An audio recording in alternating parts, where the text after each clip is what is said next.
পবিত্র ঈদের রাতেও গাজায় বিমান হামলা চালিয়েছে ইসরায়েল। বুধবার গাজা সিটিতে নেতানিয়াহু বাহিনীর ক্ষেপণাস্ত্রের আঘাতে প্রাণ গেছে নারী শিশুসহ 10 জনের।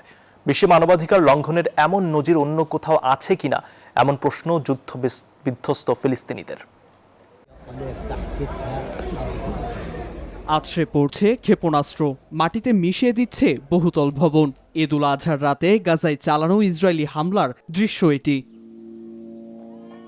গাজা সিটির আবাসিক ভবনটি শত শত বাস্তুচ্যুত ইসরায়েলের আশ্রয়স্থল, অথচ ভবনটিকে স্বাধীনতাকামী গোষ্ঠী হামাসের অবকাঠামো আখ্যা দিয়েছে দখলদার সেনারা। চালিয়েছে হামলা যার শিকার বহু ফিলিস্তিনি নারী ও শিশু। সবাই তাঁবুতে বসেছিল। বাইরে যখন শিশুরা ছোটাছুটিতে ব্যস্ত, ঠিক তখনই হামলা হয়। আমাদের শিশুদের কি আরব দেশের মতো ঈদ উদযাপনের অধিকার নেই?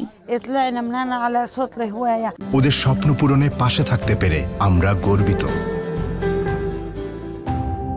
গাজায় মানবাধিকার বলতে সত্যি কিছু আছে কিনা এমন প্রশ্ন ফিলিস্তিনিদের।